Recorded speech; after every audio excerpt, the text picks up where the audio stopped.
अस्सलाम वालेकुम। Programme face to face के साथ मैं हूं कोमल सलीम। नाज़रीन, पाकिस्तान ने जहां ऑपरेशन सिंदूर को नाकाम बनाकर भारत का गरूर खाक में मिलाया, वहीं फॉल्स फ्लैग ऑपरेशन की भी धज्जियां उड़ा दी।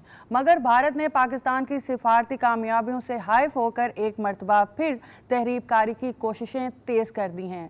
जहां जासूसी का नेटवर्क मुनज़्ज़म करने की कोशिशें हो रही हैं, वहीं अफगान रजीम को साथ मिलाकर पाकिस्तान के खिलाफ साजिशों का सिलसिला तेज़ी से जारी है।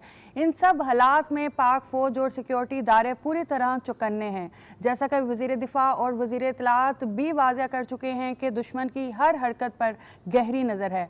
ऑपरेशन सिंदूर की तरह फेक न्यूज़ और डिस इन्फॉर्मेशन का सिलसिला भी तार तार कर दिया जाएगा। इस सारी सूरत हाल पर बात करेंगे हम आज के प्रोग्राम में। हमारे साथ मौजूद हैं सीनियर जर्नलिस्ट सलमान गनी साहब, उनके साथ मौजूद हैं सीनियर जर्नलिस्ट जब्बार चौधरी साहब। जी नाज़रीन, प्रोग्राम की शुरुआत हम करेंगे सलमान गनी साहब से। सलमान साहब, बताइएगा कि मुज़ाकरात जो अब 6 की तारीख जो सामने आ रही है, आपको क्या लगता है कि 6 को कोई नतीजा निकलेगा मुज़ाकरात का? बिस्मिल्लाहिर्रहमानिर्रहीम। देखिए, बात ये कि इसमें ग्रंटर जो हैं वो तुर्किया और कतर हैं, और पाकिस्तान के प्राइम मिनिस्टर को शर्मुल शेख में अमीर कतर ने ये यकीन दहानी करवाई थी कि आप अफ़गानिस्तान के साथ उलझे ना, इसलिए कि पाकिस्तान एक ज़िम्मेदार मुल्क है, पाकिस्तान न्यूक्लियर पावर है, पाकिस्तान मुआशी वाले से टेक ऑफ करने की पोजीशन में है, तो हम बैठाकर आपके मामलात अफ़हाम तफ़हीम से तय करते हैं। और ये सारा मामला इसलिए हुआ है कि ये देखें, ये जब हम दहशत गर्दी के रुझान की बात करते हैं तो ये सिलसिला 4 साल से जारी था और अफ़गानिस्तान के अंदर जो मौजूदा इंतज़ामिया, तालिबान इंतज़ामिया, इसको वहाँ पर बस इक़्तिदार लाने में पाकिस्तान का एक रोल था। पाकिस्तान ये चाहता था कि वहाँ पर एक दोस्त हुकूमत होगी तो इस खित्ते के अंदर इस्तेहकाम आएगा, और ये इस्तेहकाम पाकिस्तान के मुआशी हवाले से पाकिस्तान की ज़रूरत थी। और पाकिस्तान ने हर हवाले से हर प्लेटफार्म पर तगोदो की कि अफ़गानिस्तान के अंदर इस्तेहकाम आना चाहिए, और तालिबान से हमें बड़ी उम्मीदें और तवक्कुआत थी। और जब तालिबान वहाँ पर बरसे इक़्तिदार आए तो पाकिस्तान के अंदर खुशी मनाई गई कि शायद वहाँ पर पाकिस्तान दोस्त हुकूमत बनेगी। वैसे तो अगर आप अफ़गानिस्तान की पूरी तारीख़ उठा के देखें तो अफ़गानिस्तान वो मुल्क था जिसने पाकिस्तान को तस्लीम भी आखिरी मरले पे किया था कि वहाँ की हुकूमतें पाकिस्तान के हवाले से हमेशा तहफ़्फ़ुज़ात का शिकार रहीं और अपना वज़न जो है वो भारत के साथ डालती रहीं। और तालिबान के बारे में तो ख़ुद भारत सरकार और ख़ास तौर पर अजीत डोभाल ये कहते थे कि ये किराए के कातिल हैं, कि इस हद तक वो इनके मुखालिफ थे। लेकिन तालिबान ने वहाँ पर अपनी रिट कायम करने की बजाय दोहा मुआहिदा क्या था? दोहा मुआहिदा ये था कि हमारी सरजमीन हमसाया ममालिक के ख़िलाफ़ दहशत गर्दी के लिए इस्तेमाल नहीं होगी, वहाँ पर हम दहशत गर्दों के पाँव नहीं लगने देंगे। लेकिन 4 साल इस बात का सबूत है कि ना सिर्फ वहाँ पर दहशत गर्दों की पनाहगाहें मौजूद थी, वहाँ पर उनके ट्रेनिंग सेंटर मौजूद थे, और पाकिस्तान अपने अफसरों और जवानों की शहादतों का अमल ज़्यादा देर तक बर्दाश्त नहीं कर सकता था। और सबसे अहम बात यह है कि इस वक्त पाकिस्तान में एक डिसीजन हुआ है, एक लाइन ड्रॉ की है कि अगर हम अपनी सरजमीन को इन ऑर्डर करना है और यहाँ पर दहशत गर्दों को नहीं पनपने देना, तो फिर हम ये बर्दाश्त नहीं करेंगे कि कोई सरहद पार से पाकिस्तान पर हमले करे। तो लिहाजा पाकिस्तान, इस्लामाबाद और पिंडी की इसी यकसुई ने एक बड़ी ताकत फराहम की, और फिर अफ़गानिस्तान को और ख़ास तौर पे तालिबान इंतज़ामिया को एक मैसेज दिया गया कि आपकी पनाह गाहें हमारी दस्तरस से बाहर नहीं हैं। और वैसे भी अगर कोमल इस खित्ते की सियासत को देखा जाए तो ये चंद माह पहले ये जो भारत को शिकस्त फाश हुई है पाकिस्तान, ये एक गेम चेंजर है। और पाकिस्तान ने वहाँ पर जारियत नहीं की थी, जारियत भारत ने की थी। पाकिस्तान की दफाई हिकमत अमली थी, और दफाई हिकमत अमली हमारी कमज़ोरी नहीं, हमारी ताकत की अलामत थी कि अगर कोई हम पर हमला करेगा तो हम फिर उसे वापस नहीं जाने देंगे। मैं समझता हूँ कि 6 नवंबर के जो मुज़ाकरात हैं वो नतीजा खेज होने चाहिए। इसमें ग्रंटर तुर्किया और कतर है, और मैं समझता हूँ कि पाकिस्तान ने बड़ी जिम्मेदारी का सबूत दिया है। आप देखें कि 4 नवंबर को पाकिस्तानी वफद एयरपोर्ट की तरफ जा रहा था, जब फिर दोबारा कतर के जिम्मेदारान ने उनसे रब्ता किया और पाकिस्तानी वफद को वापस बुलाया। आखिर क्या वजह थी कि वहाँ पर किस बात से तालिबान रिलेक्टेंट थे, मैं वो आपके प्रोग्राम में बताना ज़रूरी समझता हूँ। वो ये यकीन दहानी नहीं कराना चाहते कि हम लिख कर देंगे कि हमारी सरजमीन से दहशतगर्दी के लिए इस्तेमाल नहीं होगी। ये बात उन्होंने दोहा मुआहदा में भी मानी थी, लेकिन वहाँ पर खिलाफ वर्जी होती रही। तो पाकिस्तान ने इस मुज़ाकराती अमल में उनको शवाहद दिखाए हैं, बताए हैं, दोस्तों को भी बताए हैं कि हमारे साथ ये क्या कर रहे हैं। और मैं ये भी बताऊँ कि आप तुर्की के अखबारात देख लें कि तुर्की के अखबारात में तुर्क ज़िम्मेदारान ने कहा है कि पाकिस्तान का वर्जन दुरुस्त है और अफ़गानिस्तान की सरजमीन पाकिस्तान के ख़िलाफ़ इस्तेमाल नहीं होनी चाहिए। मैं समझता हूँ कि ये 6 नवंबर के जो मुज़ाकरात हैं बड़े अहम हैं, इसी पर इस खिते के मुस्तकबिल का सवाल। जब्बार साहब, इसी बात को आगे बढ़ाते हैं। जिस तरह से सलमान साहब ने कहा है कि तारीख गवाह है, हमें पाकिस्तान ने जो है अफ़गानिस्तान का साथ दिया है, हर मुश्किल वक्त में साथ दिया है। और अब जो हम देखते हैं कि भारत की जानिब से अफ़गान तालिबान की भरपूर जो है वो सपोर्ट है, और अफ़गान तालिबान जानते भी हैं कि किस तरह से पाकिस्तान ने भारत को मुंह तोड़ शिकस्त दी है। उसके बावजूद हम देख रहे हैं कि ये सिलसिला जो है वो चल रहा है और रुक नहीं रहा। क्या कहेंगे इस हवाले से आप? देखिए, अपना कोमल ऑप्टिमिज़म तो ये कहता है कि ये मुज़ाकरात जो हैं वो कामयाब हों, लेकिन जो रियलिटी और जो ग्राउंड रियलिटी और ख़ास तौर पे जो अफ़गानिस्तान का माजी है उसको अगर देखें तो मुझे डाउट है। क्योंकि मैं ये कहना चाहता हूँ कि इन पाकिस्तान के साथ जंग, पाकिस्तान के साथ मुज़ाकरात की नौबत ही ना आती अगर अफगानिस्तान जो है वो जो पहले से जो अमेरिका से किया हुआ मुआहदा था अगर उसकी पासदारी कर लेता। अफगानिस्तान का प्रॉब्लम ये है कि इनके बाहर मुआहदे करने वाले और लोग हैं और नीचे मुआहदे तोड़ने वाले और लोग हैं। इनके आपस में कोई कोलैबोरेशन ही नहीं है, स्टेट का कोई स्ट्रक्चर नहीं है। ये मुआहदे करने वाले बाहर जो हैं वो दुनिया के साथ अमन की चीज़ों की भीख मांगते फिरते हैं, श्योरिटियाँ देते हैं और गारंटियाँ देते हैं, और अपने बाहर और नीचे वाले जो हैं वो आके जहाँ पे दहशतगर्दी करते हैं, मुआहदों को तोड़ते हैं। और ये ना सिर्फ जो है वो उन मुआहदे करने वालों को शर्मिंदा करते हैं बल्कि इनके जो गारंटर्स हैं, जो इनके मुज़ाकरात करवाते हैं, हमेशा उनको भी शर्मिंदा करते आए हैं। क्योंकि अभी आपने हिंदुस्तान की बात की, देखें मेरा ख्याल था कि जब सलमान साहब ने भी जिक्र किया कि यहाँ पर खुशियाँ मनाई गई जब 2022 में इनका वहाँ पे कह लें कि इन्होंने कहा जी कि इनकलाब आ गया, और यहाँ पर हमने भी कहा जी कि गुलामी की जंजीरें टूट गईं। इन लोगों ने, तालिबान ने इतना सस्ता सौदा किया कि हम समझते थे, पूरा पाकिस्तान की जो ख्वाहिश थी कि चले जी पहले वाला जो रजीम था अशरफ गनी का या कारज़ई का, वो अमेरिका के अंडर अपना इन्फ्लुएंस के अंडर था, वहाँ से फिर हिंदुस्तान के इन्फ्लुएंस में था, बहुत सारे लोग थे।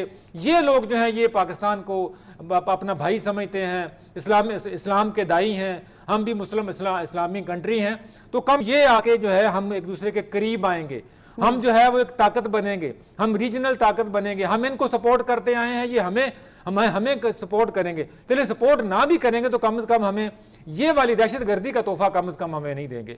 हमारी ये ख्वाहिश थी।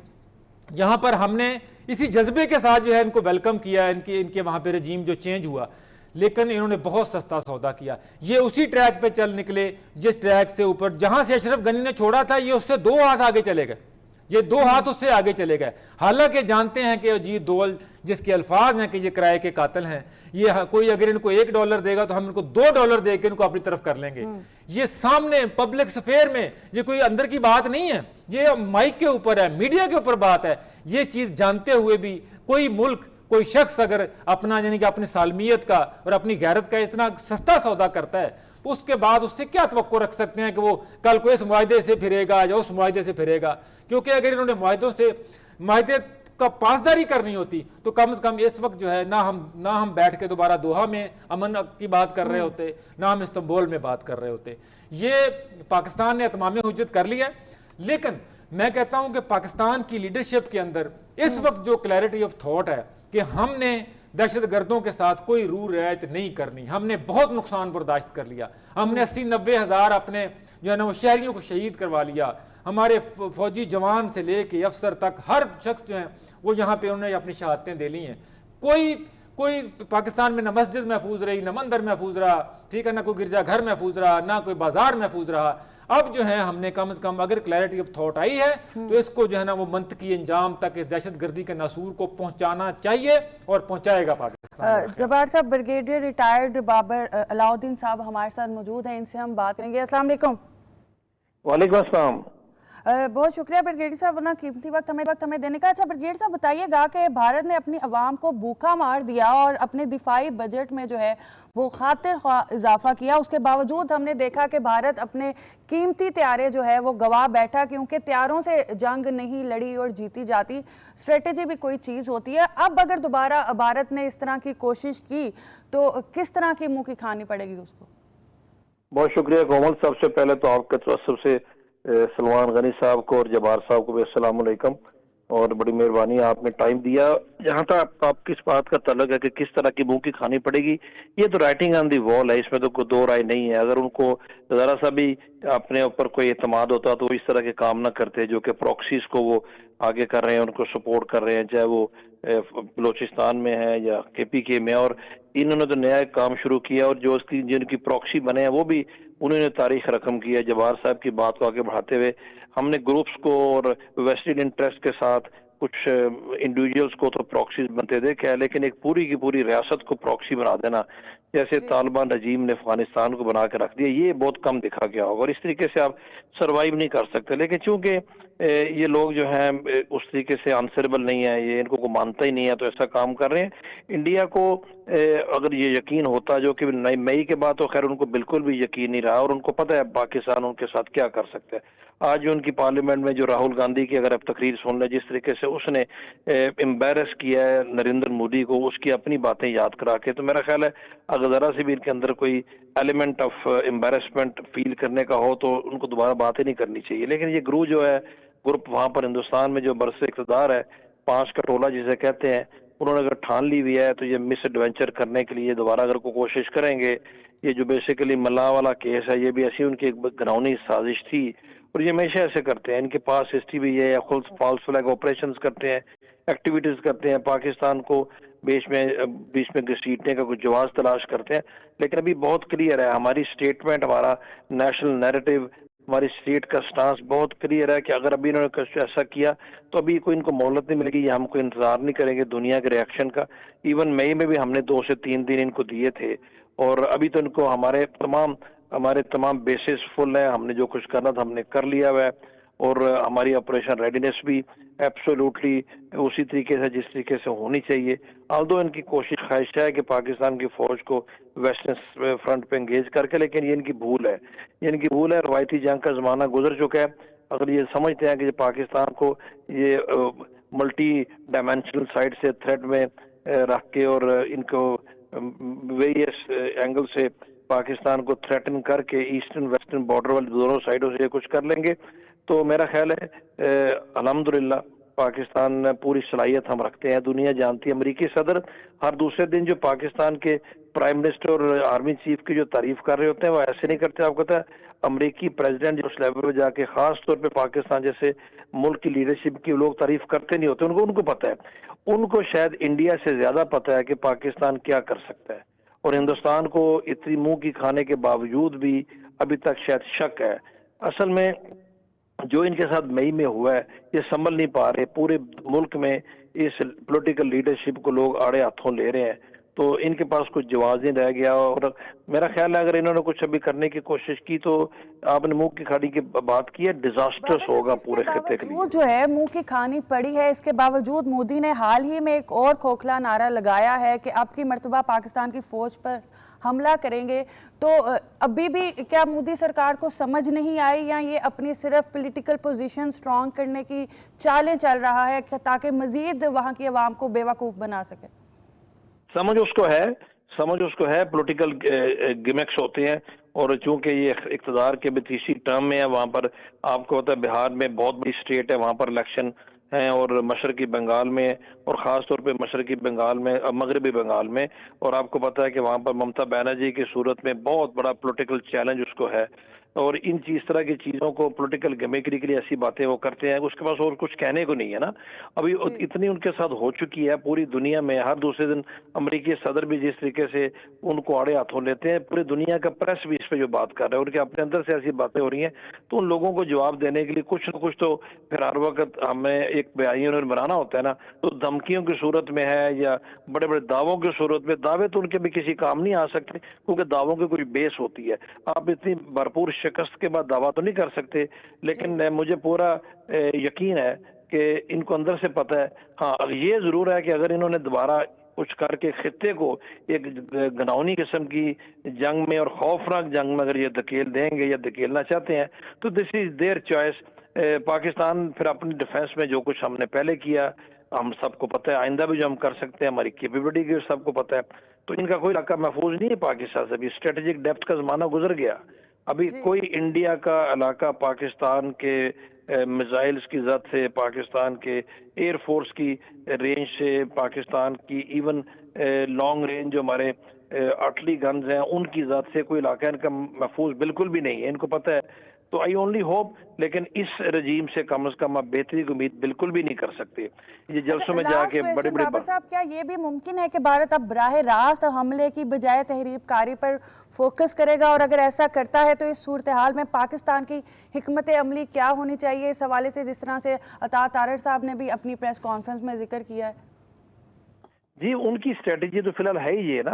उनकी स्ट्रेटजी यही है कि तखरीबकारी के जरिए, दहशतगर्दी के जरिए जो वो कर रहे हैं, अफगानिस्तान से जो कुछ वो कर रहे हैं उनको प्रॉक्सी बना के, और अफगानिस्तान के रजीम के अब हाल देखिए, नाम वो अब दुनिया के सामने अपने को पोर्ट्रे करते हैं एक इस्लामिक रजीम और इस्लामी रियासत, और नाकाम उनके देखे ना किसी वादे को वफा करते हैं, और ना उसके बाद एक ऐसा मुल्क जहाँ पर मुसलमानों के साथ इतना जुल्म हो रहा है और वहां पर जाके उनके प्रॉक्सी बन के खड़े हुए हैं। तो इंडिया तो यही कर रहा है, और उसके खिलाफ आप वाली बात कि हम क्या कर रहे हैं, हमने क्या करना है, जो हमने करना है हम कर रहे हैं। हमने अफगानिस्तान को क्लियर मैसेज दे दिया, और कंधार और काबुल में टारगेट्स एंगेज करने के बाद हमारी इंटेंशंस बहुत क्लियर है कि अगर आप इन चीजों से बाज ना आए तो फिर हम जो करना है हमने करना है। भाई, हमने किसी मसलियत का शिकार नहीं होना। और दुनिया, आप देखिएगा, कोई भी दुनिया का मुल्क चाहते भी पाकिस्तान का इस बारे में कंडेम इसलिए नहीं कर सकता कि सेल्फ डिफेंस का एक तो हमें राइट है, और जितना हमने सब्र और तहम्मुल का मुजाहरा किया है, दुनिया की किसी रियासत ने आज तक इतनी सब्र और तहम्मुल का मुजाहरा नहीं किया।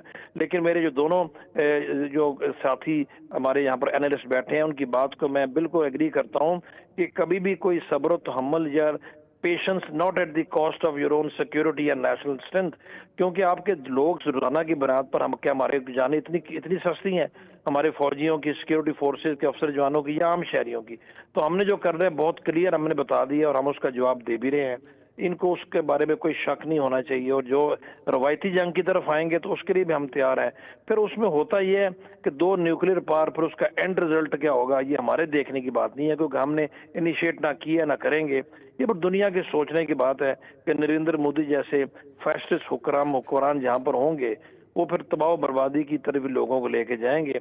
इस पूरे रीजन में 2.25 अरब की आबादी है, उस 2.25 अरब की आबादी फिर ये सोचने की बात है। लेकिन जैसे मैं हमेशा से कहता हूँ, ये बात बिल्कुल ठीक है, हम इनिशिएट नहीं करते होते, लेकिन अभी हम वो पहले वाला पाकिस्तान बिल्कुल नहीं है। नेशनल लेवल पे हमारा बयानिया जो है वही डाउन दी, आप हर जगह हमारी अभी कम से कम रियासत ने ये काम कर लिया है पहली दफा कि वो हमारा, चाहे वो दहशतगर्दी हो, रिलीजियस एक्सट्रीमिज्म हो, पॉलिटिकल एक्सट्रीमिज्म हो, अभी रियासत का बयानिया बहुत क्लियर है। पंजाब में आप देख रहे हैं जिस तरह के इकदाम हो रहे हैं, या कभी आज तक चीजें पाकिस्तान में नहीं हुई थी, और इनके ऊपर स्टेप बैक लीडरशिप भी करें। जी सलमान साहब, जैसे बाबर साहब ने बात की प्रेसिडेंट ट्रंप की, और हम देखते हैं कि हर दूसरे दिन प्रेसिडेंट ट्रंप जो है भारत को याद दिलाते हैं कि भारत के साथ क्या हुआ है, उनके त्यारे गिरे हैं, और जिस तरह से वज़ीर आज़म साहब की तारीफ़ करते हैं, जिस तरह से हमारे फील्ड मार्शल की तारीफ़ करते हैं, यकीनन तारीख़ में इस तरह से कभी नहीं हुआ, और इतनी सफारती जो कामयाबी है कभी हमें नहीं मिली। क्या कहेंगे इस हवाले से आप? देखें, बात ये कि कहते हैं कि ये जो जीत होती है इसके 100 बाप होते हैं, और हार जो है उसका कोई साथ नहीं देता। कि अगर आप, मेरे पास वो क्लिप पड़े हैं 7 अप्रैल, 10 अप्रैल और 17 अप्रैल, 22 अप्रैल को ये पहलगाम का वाक़या हुआ। ये 3 तारीखें जो मैंने आपको बताई हैं। मोदी साहब खिताब करते हुए ये कहते नज़र आ रहे थे कि हम पाकिस्तान पर चढ़ दौड़ेंगे, हम पाकिस्तान को सबक सिखाएंगे। उनका एक ख़ास माइंडसेट है। जब से ये बरसत इक़्तिदार आए हैं, ये तो शाइनिंग इंडिया के नाम पे बरसत इक़्तिदार आए थे, इन्होंने एक बहुत बड़ा सवालिया निशान हिंदुस्तान के आगे खड़ा कर दिया है। दुनिया भर में ना सिर्फ ये कि 10 मई को पाकिस्तानी फ़ौज ने दिन की रोशनी में इनको तारे दिखाए, इनको धूल चटाई और दुनिया को एक मैसेज दिया कि हम नाकाबिले तस्खीर हैं, हमसे ये 6 गुना बड़ी ताकत थी और हम अपने दफाई एतबार से खुद निसारी की मंजिल पे पहुंच चुके हैं। आपने कहा कि पाकिस्तान के प्राइम मिनिस्टर और पाकिस्तान के सिपा सालार की प्रेसिडेंट ट्रंप ने क्यों पजीराई की है। देखें, पाकिस्तान का एक ज़िम्मेदाराना किरदार सामने आया, इसलिए कि मैं आपको याद करवाता चलूँ बात, चूँकि 9 मई की रात को जे वेंस जो उनके वाइस प्रेसिडेंट हैं, वो ये समझ रहे थे कि भारत पाकिस्तान पर चढ़ दौड़ेगा और पाकिस्तान रोता हुआ हमारे पास आएगा। ये वेंस जो हैं ये इंडिया के दामाद भी हैं, जो अमेरिकी वाइस प्रेसिडेंट हैं। लेकिन अगले दिन आपने देखो कि गरूर और तकब्बुर का सर नीचा होता है कि क्या हुआ कि जब उल्ट पड़ती देखी तो वही अमेरिका, उसी उनके सेक्रेटरी ऑफ स्टेट ने पाकिस्तान के वज़ीर ख़ारजा से, पाकिस्तान के सिपा सालार से सीज़ फायर की दरख्वास्त की। और मैं समझता हूँ जिस तरह पहलगाम वाक़े पे पाकिस्तान के प्राइम मिनिस्टर ने ज़िम्मेदारी का सबूत दिया, उन्होंने कहा कि अगर ये वाक़या हुआ है तो हम इसकी तहकीकात पे तावन के लिए तैयार है। असल बात ये थी जिसमें दुनिया भर में पाकिस्तान का एक इमेज बना। उन्होंने कहा कि अगर दहशतगर्दी का वाक़या हुआ है हम तावन करने के लिए तैयार है। ये ज़िम्मेदाराना तर्ज़ अमल था जब वो पाकिस्तान पर इल्ज़ाम तराशी कर रहा था। और फिर उसके बाद 10 मई को जब बाजी उल्ट हो गई तो फिर पाकिस्तान ने फिर सब्र और तहम्मुल का मुजाहरा किया और उनका सीज़ फायर की गुजारिश कबूल की। अब आ जाएं कि वो जो आप कहते हैं कि हर दूसरे तीसरे दिन वो एक मजाक उड़ाते नज़र आते हैं और ये कहते हैं कि आपके 7 तैयारे गिरे थे।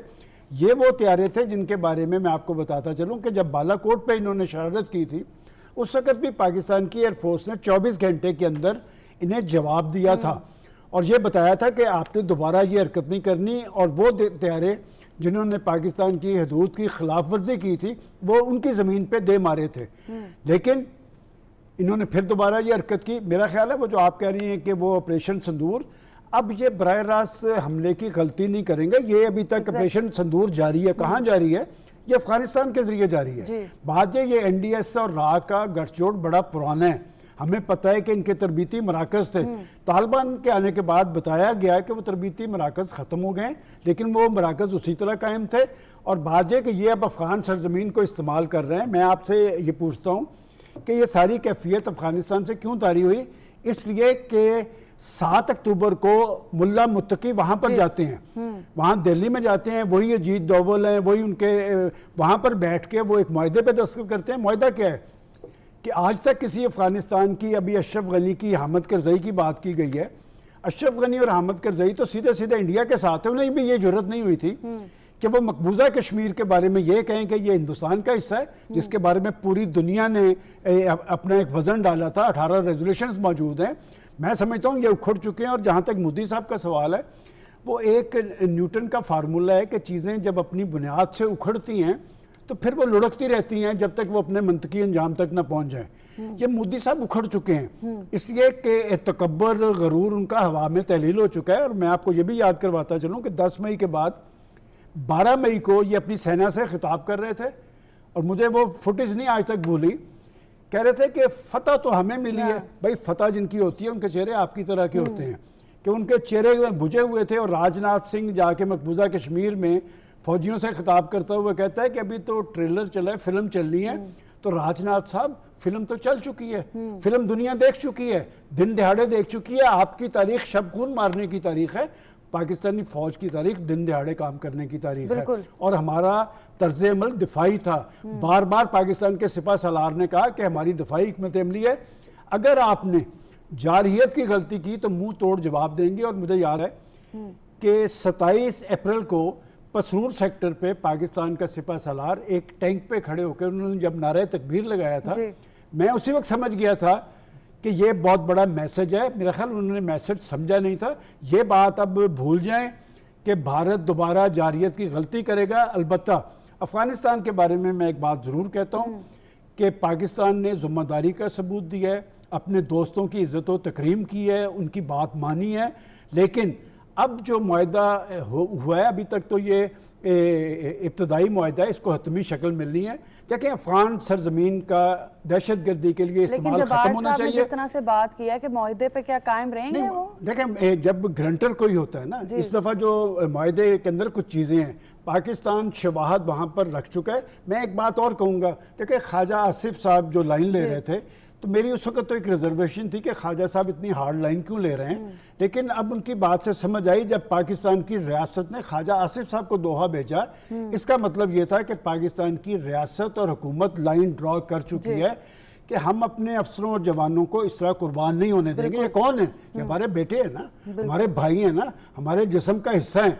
किस लिए ये आप इनके कभी चेहरे जाके पढ़े आपने? आप जाएं जरा सरहद के ऊपर, इनके चेहरे जाके अपने जवानों के पढ़े, चेहरों पे लिखा होता है कि सो जाओ अजीजों के फसीलों पे हर एक सिमत, हम लोग अभी जिंदा व बेदार खड़े हैं, ये हमारी सरहदों के मुहाफ़िज़ हैं, ये वहाँ पर खड़े हैं तो हम चैन की नींद सोते हैं। तो बात यह कि पाकिस्तान इस तरह की अब कुर्बानियों का मुतम्मल नहीं हो सकता। हमने अपने हाउस को इन ऑर्डर करना है, दुनिया को हमने मैसेज दे दिया है। लेकिन अगर कोई पाकिस्तान के अंदर दहशत गर्दी की कोशिश और कावश करेगा ना, उस सांप का सर कुचलना पाकिस्तान की फोर्सेस ने फैसला कर लिया है। तो मैं समझता हूं कि ये आखिरी फेज चल रहा है। ये आखिरी फेज में पाकिस्तान एक बड़ी फतह से हमकिनार होने जा रहा है। जब्बार साहब, इसी बात को आगे बढ़ाएंगे। जिस तरह से पाकिस्तान के सरहद पार दहशतगर्दों के हवाले से बात हो रही है, तो सलमान साहब ने जिस तरह से कहा, क्या समझते हैं आपके इस नेटवर्क के साथ किस तरह से जो है वो निपटा जा सकता है? ये कोमल, निपटने की जहाँ तक बात है तो दो तरह के, एक फितनतुल हिंदुस्तान के जो अपना जो प्रॉक्सीज के जरिए एक बलूचिस्तान को टारगेट कर रहा है हिंदुस्तान, और जिसका भी तकरीबन पाकिस्तान ने जो है वो वाज़े तौर के ऊपर उनके सारे सबूत, DGSPR की प्रेस कॉन्फ्रेंस आपको याद है कि किस तरह पूरी तरह उनकी जो फाइनेंसिंग है टेरर की, उसको सामने दुनिया के रखा है। और तमाम जो नेटवर्क्स हैं, जो प्रॉक्सीज हैं, उनको हमने एक्सपोज किया है कि किस तरह कौन कौन इनको पनाह देता है, कहाँ से जो लोग आते हैं, फंडिंग कहाँ से लेते हैं, पैसा कहाँ से लेते हैं, उसके बाद ट्रेनिंग कहाँ पर इनकी होती है। अभी ये जो फितनतुल ख़ारिज की जो जितनी भी जो टारगेट किए गए ठिकाने, ये बड़ी इंटरेस्टिंग सिचुएशन है कि जितने भी सरहद के ऊपर, चाहे वो पख्तकिया में हो, चाहे वो जितने भी सरहद के साथ साथ जितने भी टारगेट किए गए हैं ठिकाने, वो देखें वो क्या थे। वो इनके ट्रेनिंग तरबीती मराकज़ थे, इनके वहाँ लॉन्च पैड थे, और ये जो अफगान आर्मी थी पीछे, उसके जो बटालियंस हेड क्वार्टर थे, जिनको कि जो रियासत जिनको चाहिए था कम से कम कि वो एक जिम्मेदारी का सबूत देते, उन लोगों ने अपने बटालियंस हेड क्वार्टर में, अपने जो कोर के जो बाकी जो हेड क्वार्टर्स हैं इनके जो अपना उनके वहां पर रख कर दहशतगर्दों को बाकायदा अपनी सरपरस्ती के अंदर जो है वो पाकिस्तान के अंदर उनको शामिल करते। पीछे कौन है? पीछे वही है जो मीर मुत्तकी साहब वहां से जो डॉलर्स और बाकी जो पाकिस्तान का पानी रोकने का नया प्लान लेके आए हैं कि जनाब पाकिस्तान का दरिया है और पाकिस्तान से निकलता है, उसको वो डैम बनाना है और हिंदुस्तान उसको फाइनेंस करेगा, टेक्निकल असिस्टेंस देगा। ये वो चीजें हैं जो उनको बैठने नहीं दे रही हैं अपना तालिबान को ना, जो मैंने खदशात का इजहार किया कि ये जो मुआहदा है, ये देखें अब जो ही उस दिन पहले जिस दिन जब टॉक्स जो हैं वो फेल हुई हैं, हिंदुस्तान ने बड़ी ना सुकून का सांस लिया कि ठीक है हमारे एजेंडे पे अमल हो गया। जिस दिन वापस बुलाया गया उस दिन दोबारा वहां पे सफ़े मातम पेश की कि ये दोबारा क्यों हो गया, क्योंकि हिंदुस्तान जो है वो जहां तक इनको ऊपर कह रहा है कि जी कि आपने यहाँ पाकिस्तान के साथ कोई मुआहदा कामयाब नहीं होने देना, क्योंकि हमारी सरमायाकारी जो है ना उसको खतरा है। ये सलमान साहब ने जिक्र किया कि वहां पर जो कौंसल खाने थे, वहां पर इनके जो ट्रेनिंग के अड्डे थे, वो जो तयशुदा था कि इनको खत्म करना है, लेकिन एक विजिट हुआ है मीर मुत्तकी का और हिंदुस्तान ने उसी दिन अगले दिन उन्होंने कहा कि अभी फौरी तौर पे ये नाफिज अमल होगा, हम अपने टेक्निकल मिशन को एम्बेसी का दर्जा दे रहे हैं और तमाम जितने जो रॉ के ऑपरेटिव सारे वहां पे जहाज भर भर के दोबारा एम्बेसी के अंदर आएंगे और हर वो कौंसल खाना दोबारा आबाद होने जा रहा है जो अशरफ गनी और करजई के दौर के अंदर यहाँ पे आबाद होगा। उन लोगों ने पिछले 20 साल नेटो के अंदर क्या किया है हिंदुस्तान में, डेवलपमेंट के नाम के ऊपर किया क्या है। उन लोगों ने वहां बैठ के अफगान सोसाइटी को जो है वो टोटली उनकी जेन साजी की, इन ब्रादरों को, इस्लामी जो हमारे भाई थे, इनकी जेन साजी कर करके इनको पाकिस्तान के मुखालिफ किया है। आप सोचें कि 20 साल की इन्वेस्टमेंट है उनकी अफगान सोसाइटी के ऊपर, अफगान सोसाइटी को उन्होंने पाकिस्तान के मुखालफत बनाया, जिसका कि इजहार जो है वो अब हम देख रहे हैं। और बाकी जहां तक बात है कि पाकिस्तान की पूरा, मैंने पहले भी कहा, पाकिस्तान का रिजॉल्व बड़ा क्लियर है कि दहशतगर्दी चाहे जो है ना वो मशरकी सरहद से ऊपर हो या मगरबी सरहद से हो, बिल्कुल। अब हम इसको जो है ना वो गवारा नहीं करेंगे। और इसी वजह से, वरना आपने देखा कब से ये सिलसिला चला आ रहा है, कब से हमारे अंदर दहशतगर्दी आ रही है। पाकिस्तान ने कभी इतना अग्रेसिवली जाके अफगानिस्तान के अंदर टारगेट्स को हिट नहीं किया। अब रिजॉल्व ये है कि बस बहुत हो गया भाई, अब ये भाईचारा जो है ना ये अब रखे, बहुत हो अब गया, हम बिल्कुल। इनको डील करेंगे एक रियासत के तौर के ऊपर। That's it. अच्छा सलमान साहब, कोई भी कामयाबी हो ना पाकिस्तान की, हिंदुस्तान को हजम नहीं होती। सी पैक पे लगातार जो है वो साजिशें होती रहती हैं, हमने देखा है, जबकि भारत जो है BLA की सरपरस्ती करने से भी जो है वो बाज नहीं आ रहा। क्या कहेंगे इस हवाले से आप? ये असल पॉइंट ये है कि मगरबी बॉर्डर पे कभी भी ये ऐसी सूरत तारी नहीं हुई थी, मशरकी बॉर्डर पे होती थी। जब से सी पैक पर दस्तखत किए हैं, मैं आपको बताता चलूं कि ये 2017 नहीं हो में रहा तब से। 2017 में जो नवाज शरीफ की हुकूमत के खिलाफ साजिश हुई थी पाकिस्तान के अंदर से, पाकिस्तान के बहुत जिम्मेदार लोग थे, क्यों थी ये? दरअसल IMF की और इसकी सी पैक की लड़ाई थी, और इस बुनियाद पे नवाज शरीफ साहब को नाअहल करार दिया गया। और क्यों किया गया? इसलिए कि आपके दुश्मन को पता था कि ये एक मुश्किल सूरत हाल के अंदर एटमी ताकत बन गए। देखिए, हमने तो मसाइल में, मुश्किलात में घिर कर रहना सीख लिया कि उस सूरत हाल के अंदर अगर पाकिस्तान न्यूक्लियर पावर बन गया तो उनको ये समझ लगी कि अगर इनको उलझाया ना गया या दबाया ना गया तो ये तो मुआशी हवाले से भी खुद इंसारी की मंजिल पे पहुंच जाएंगे। और अगर पाकिस्तान मुआशी हवाले से भी खुद इंसारी की मंजिल पे पहुंच गया, जो मकासद पाकिस्तान की तकमील तब है, तो फिर हम इस खिते में क्या बेचेंगे? कि आज आप देखें कि बाज़ शर में से खैर निकलती है। ये जो 22 अप्रैल का शर था, पहलगाम वाक़या, इसमें से खैर निकली और पाकिस्तान के लिए खैर ही खैर है। खैर क्यों है? इसलिए कि अब आपकी नीयतें साफ हैं, इसलिए कि पाकिस्तान के अंदर से साजिशों का कला कमा हुआ है, इसलिए कि सोशल मीडिया के ज़रिए पाकिस्तान के अंदर जो इंतशार और खलफशार पैदा करने की कोशिश और कावश हुई है वो डांडे पकड़े गए हैं। तो बात यह कि अगर इत्तेहाद और यकजहती पाकिस्तान के अंदर कम अज़ कम पाकिस्तान के मामला पे होगी। अभी जब हम दहशतगर्दी की बात कर रहे हैं ना, तो हमारा बयानिया कौमी बयानिया होना चाहिए। हमें पाकिस्तान या पाकिस्तानियत पर सियासत नहीं करनी चाहिए। यहाँ पर अगर आप बैरूनी एजेंडे को आगे बढ़ाने की कोशिश करेंगे, पाकिस्तान के अंदर इंतशार पैदा करेंगे, तो फिर देखना पड़ेगा कि आपकी सारी एक्टिविटीज़ क्यों हैं। देखें, सबसे ज़्यादा मुतासरा सूबा कौन सा है? पख्तूनख्वा का। और पाकिस्तान के प्राइम मिनिस्टर ने, बहुत अच्छी बात है कि वहाँ पर सियासी तब्दीली हुई, उन्होंने नए चीफ मिनिस्टर को मुबारकबाद दी। वो परसों चतराल गए, उन्होंने कहा कि हम पख्तूनख्वा से तावन करेंगे। और मैं समझता हूँ अच्छी बात है कि जवाबन उन्होंने भी कहा कि हम सियासी अपने मुखालफिन से मुशावरत करेंगे। देखिए, चीफ मिनिस्टर की जिम्मेदारी होती है अपने सूबे के मफादात यकीनी बनाना, अपने लोगों में सरखरू होना। क्या आप अपनी सिर्फ लीडरशिप की अदालत में सरखरू होना चाहते हैं? आप अगर सूबे के इलेक्टेड चीफ मिनिस्टर हैं, आपको सूबे के मफादात भी देखने हैं, आपको अपने अवाम के मफादात भी देखने हैं, और आपको रियासत के मफादात भी देखने हैं। रियासत का मफाद इसी में है कि दहशतगर्दी अगर आपकी सरजमीन पे हो रही है, आपको फोर्सेस के पीछे यकसुई से खड़े होना पड़ेगा। मैंने आपको कहा है कि आप एक फैसला कुन फेज में हैं और ये आखिरी मराहल है। दहशतगर्दी के सांप का सर भी कुचलना है, इसको बोतल में भी बंद करना है, इसकी जड़ें भी काटनी है। तो इसमें गेंद जो है पख्तूनख्वा की कोर्ट में है। और मैं समझता हूँ, मेरी अच्छी तवक्कुआत है कि वहाँ के चीफ मिनिस्टर को फोर्सेस के साथ भी यकजहती का इजहार करना चाहिए और दहशतगर्दी के खिलाफ जो उसका किरदार बनता है वो अदा करना चाहिए। अच्छा, सलमान साहब की बात को जबार साहब आगे बढ़ाते हैं। यहाँ से डिसइंफॉर्मेशन के हवाले से बात कर रहे थे कि जब भी पाकिस्तान को कोई भी कामयाबी मिलती है, जैसे सफारती कामयाबी भी जैसे पाकिस्तान को मिली, तो भारत जो है अपनी डिसइंफॉर्मेशन जो है वो उसका सिलसिला शुरू कर देता है और कभी ना ख़त्म होने वाला वो सिलसिला होता है। क्या करें? बिल्कुल। तो इस फेक न्यूज़ को आप क्या समझते हैं? देखें, कि किस तरह से रोका जा कि सकता है? वो करता है लेकिन पकड़ा जाता है, क्योंकि डिसइंफॉर्मेशन जो है ना उसको फैलाने के लिए भी कम से कम आपको ना जिसके बारे में फैला रहे हैं उसके बारे में इल्म होना बड़ा जरूरी है। आपको उसके हदूदरबे का पता होना चाहिए, आपको उसकी जुग्राफी सरहदों का पता होना चाहिए, आपको उसके कल्चर का पता है, सिस्टम का पता। हिंदुस्तान का प्रॉब्लम ये है कि उनको पाकिस्तान का पता नहीं है, पाकिस्तान के कल्चर का पता नहीं, पाकिस्तान की सरहदों का पता नहीं। जूं ही को बात करते यहाँ फौरी तौर पर फैक्ट चेक हो जाता, पकड़ी जाती। पहले भी आपने देखा कि किस तरह क्या नहीं करके कहाँ से समंदर और यहाँ पर और पत्नी क्या कुछ यहाँ पे उन्होंने किया। अभी भी देखिए लाहौर में समंदर, लाहौर, ये सारा कुछ जो है ना ये एक सेकंड में पकड़े जाते हैं। वो कोशिश करते हैं बेचारे, ज़ाहिर उनकी मजबूरियां हैं, वो हमेशा पकड़े जाते हैं, एक्सपोज हो जाते हैं। वो हम एक्सपोज करते रहेंगे उनको। वैसे अब उनका मीडिया उसके आगे सवाल खड़ा करता है। अब ये क्या था? और ये ऑपरेशन सिंदूर वो तो हमें ऊट पड़ अपनी गया, इसका इमेज जिम्मेदार उनको कौन है? बचाने की आ गई है आज ना। राहुल गांधी का बयान उठा के देखें, उन्होंने कहा ये बताना पड़ेगा कि ये शिकस्त फाश हमें कैसे हुई। वो उनको पूछ रहे हैं कि बाकी जहाँ तक बात खैबर पख्तूनख्वा की जिक्र किया, आज मैं थोड़ा सा जरा इसमें ऐड करना चाहता हूँ, हमारा मौजू और है, लेकिन खैबर पख्तूनख्वा को जहाँ पर जो है दारी का मुजाहरा करना है कि उन्होंने दहशतगर्दी के साथ मिल के जंग लड़नी है, अपना थोड़ा सा रवैया बदलना है।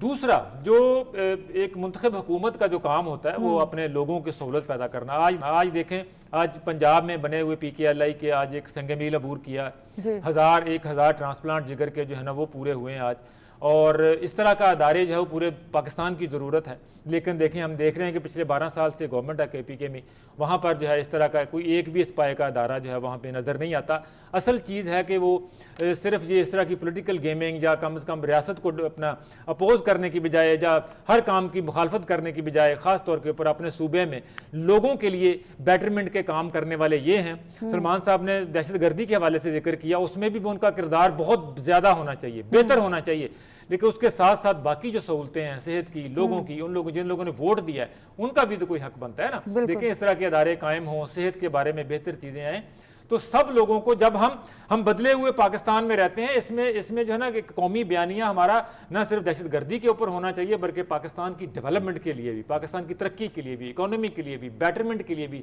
एक कौमी बयानिया की ही ज़रूरत है, ताकि हम जो है, क्योंकि हमें इस वक्त जो है ना एक बेहतर अपना जो लीडरशिप है वो हमें बेहतर तौर के ऊपर हमें मुयसर आई हुई है, तो हमें इसका फ़ायदा उठाना है। लीडरशिप का तो ये खुलेआम जो है वो चैलेंज है भारत को कि जी हम एक पेज पे हैं, हम आर्मी भी एक पेज पे है, हमारी फौज भी, और हमारी जो रियासत है एक पेज पे। आप जो नेशनल एक्शन प्लान था ना जी, उस वक्त प्राइम मिनिस्टर थे नवाज शरीफ, और प्राइम मिनिस्टर हाउस में एक छत के तले उसमें तहरीक इंसाफ की लीडरशिप भी मौजूद थी। जब ये APS का वाकया पेश आया था पेशावर में, ये नेशनल एक्शन प्लान उस वक्त बना था, और उसमें जो 6-7 शिकें थी वो तो फोर्सेस से मुतल्लिका थी, बाकी शिकें जी थी वो सूबाई हुकूमतों से मुतल्लिका थी। लॉ एंड ऑर्डर जो होता है वो बराह रास्त सूबाई हुकूमतों की जिम्मेदारी है, लेकिन फोर्सेस ने तो अपना काम किया बड़ी हद तक, लेकिन हमारी सूबाई हुकूमतों ने काम नहीं किया। मैं समझता हूँ, जैसे भी आप बात कर रही थी पख्तूनख्वा के अंदर अगर दहशतगर्दी है तो CTD का महकमा वहाँ पर बनना चाहिए था। आपको NFC में जो उसके अलावा भी फंडिंग आपको होती है, पंजाब भी आपको इजाफी फंड देता है, तो आप CDT का महकमा भी बनाएं, अपनी पुलिस को फाल करें, उनकी तरबियत करें। देखें, बात यह कि आप बराह रास्त दहशतगर्दी, एक बात मैं आपको बताऊँ, जब आप पख्तूनख्वा की और सहूलतों की बात कर रहे हैं ना, एक 8 फरवरी के इलेक्शन का एक बड़ा प्लस पता क्या था कि 3 बड़ी पार्टीज हैं, तीनों को सूबे मिले कि वहां पर PTI को मिला, पंजाब मुस्लिम लीग नून को मिला, सिंध मिला पीपल्स पार्टी को। आप मुकाबला करें खिदमत आमा में, सेहत में, तालीम में, गवर्नेंस में। और देखें, पंजाब के चीफ मिनिस्टर जब शहबाज शरीफ थे, मेरे पास वो रिपोर्ट्स मौजूद हैं कि इंटरनेशनल अदारे कहते थे कि पंजाब गवर्नेबल है, पंजाब की मिसाल दी जाती थी। आज अगर पंजाब की चीफ मिनिस्टर दिन रात भागती दौड़ती नजर आती हैं और अपने आप को जवाबदेह समझती हैं, तो सिंध पख्तूनख्वा के चीफ मिनिस्टर को भी सख्त होना चाहिए। सफारती कामयाबियों के हवाले से बात करें सलमान साहब, तो कहाँ इस वक्त खड़ा देख मैं कहाँ दुनिया देख रही है। दुनिया की बड़ी फोर्सेज, अमेरिका, चाइना, आप जितनी फोर्सेज हैं वो पाकिस्तान की तरफ क्यों देख रही हैं? जैसे मैंने पहले कहा था कि जीत के 100 बाप होते हैं। आपने अपने से 6 गुना बड़ी ताकत को दिन में तारे दिखाकर दुनिया को ये बावर करवा दिया कि हम नाकाबिले तस्खीर हैं, लेकिन ये कि इससे काम नहीं चलेगा कि हम सिर्फ दफाई एतबार से नाकाबिले तस्खीर हैं। काम उस वक्त चलेगा जब हम मुआशी हवाले से अपने पाँव पे खड़े होंगे, और मुआशी हवाले से तब हम आगे बढ़ेंगे, खुद इंसारी की मंजिल पे पहुंचेंगे, जब पाकिस्तान के अंदर पाकिस्तान के मफादात पर, पाकिस्तान की मईशत पर सियासत नहीं होगी। कुछ मामलात हमें छोड़ देने चाहिए कि इन मामलात पर सियासत नहीं होगी, ये लाइन्स ड्रॉ हैं, ना मईशत पर सियासत होगी, ना दिफा पर सियासत होगी, ना खारजा अमूर पर सियासत होगी। आप सियासत करें, और सियासत बराए खिदमत होनी चाहिए, सियासत बराए इंतशार की कोई गुंजाइश नहीं है। देखें, बात ये कि पॉलिटिकल पार्टीज वही सरवाइव करती हैं जिनके पास बताने के लिए कुछ होता है। आपके पास बड़े प्लस होने चाहिए। आज अगर पाकिस्तान मुस्लिम लीग नून मोटरवेज की बात करती है, मवासलाती सिस्टम को जदीद बनाने की बात करती है, माशिए वाले से, और पीपल्स पार्टी आइन का क्रेडिट लेती है, तो तहरीक इंसाफ के पास भी बड़ा प्लस कोई ना कोई होना चाहिए। ये हो नहीं सकता कि आप सिर्फ अपने बयानात के जरिए ये समझें कि आपकी सियासत चलेगी, और लोगों को भी अपने अंदर जान पैदा करनी चाहिए, गिरबान पकड़ने चाहिए कि आप बताएं कि आपके पास भी इक़्तिदार रहा। 3.5 साल के अंदर आपने हमें 1 करोड़ घर देने थे, 50 लाख नौकरियां देनी थी, वो कहाँ थी? जब तक अवाम अपने अंदर जान पैदा नहीं करेंगे, बिल्कुल। ना पाकिस्तान सलमान का साहब, सियासत का रुख दुरुस्त होगा, ना जमहूरियत मजबूत प्रोग्राम के होगी। एंड पे क्या पैगाम देना चाहेंगे? इस वक्त मौजूदा सूरत हाल जो है पाकिस्तान अफगानिस्तान की और भारत का जो किरदार है वो तो पूरी दुनिया ही देख रही है, आने वाले कल में क्या देखिए, देख रहे हैं? हमें अपने हाउस को इन ऑर्डर करना जी। है, पाकिस्तानी कौम को अपनी सिक्योरिटी फोर्सेस के पीछे खड़ा होना है, यकसुई दिखानी है, संजीदगी दिखानी है। और जब भी कौम अपनी फौज के पीछे खड़ी हुई है तो आपको फतह मुबीन मिली है। 10 मई इसकी सबसे बड़ी अलामत है। दहशतगर्दी के खिलाफ जंग में भी मैं समझता हूँ ये आखिरी मरला है, इसमें भी हमें कामयाबी मिलेगी। इंशाल्लाह। इसके हवाले से यकजुई और यकजहती और संजीदगी और यकसुई इख्तियार करनी चाहिए। जब्बार साहब, क्या देखते हैं आने वाले कल में, जिस तरह से बात कर रहे हैं पाकिस्तान अफगानिस्तान की सूरत हाल और भारत का किरदार तो हमें पता ही है। देखिए कोमल, ये इस वक्त जो है वो हम उस जगह पे खड़े हैं, यहाँ से हमें जो है वो हर सूरत में जो है ना वो दहशतगर्दी के खिलाफ कम से कम जो है ना इस टास्क को अधूरा इस वक्त नहीं छोड़ना चाहिए। हमने बार बार देखा है, हम थोड़ी सी जाके करते हैं, फिर उसके बाद मुज़ाकरात पे बैठ जाते हैं, उसके बाद फिर वही मुआहदे हो जाते हैं इन लोगों के साथ। एक तारीख है हमारी, हमने हर वक्त हमने तालिबान से, TTP से हमेशा मुआहदे किए, हमेशा। लेकिन अब जो है मेरा ख्याल है कि इनको जो है थोड़ा सा इस वक्त थोड़ा सा पाकिस्तान जो माहौल बना हुआ है, लीडरशिप मुयस्सर है, तो हमें इस टास्क को जो है ना वो अधूरा नहीं छोड़ना चाहिए, क्योंकि इसको हम साइड पे करेंगे तो पाकिस्तान जो है ना वो आगे बढ़ेगा। बहुत शुक्रिया जी। नाज़रीन, इस वक्त पाकिस्तान की लीडरशिप, पाकिस्तान की फ़ौज और पाकिस्तान की अवाम जो है वो एक पेज पे है, और किसी ने भी पाकिस्तान पे बुरी नज़र डालने की कोशिश की तो इंशाल्लाह उसका एक बार फिर से मुंह तोड़ जवाब दिया जाएगा। इसी के साथ कोमल सलीम को दीजिए इजाज़त। अल्लाह हाफ़िज़।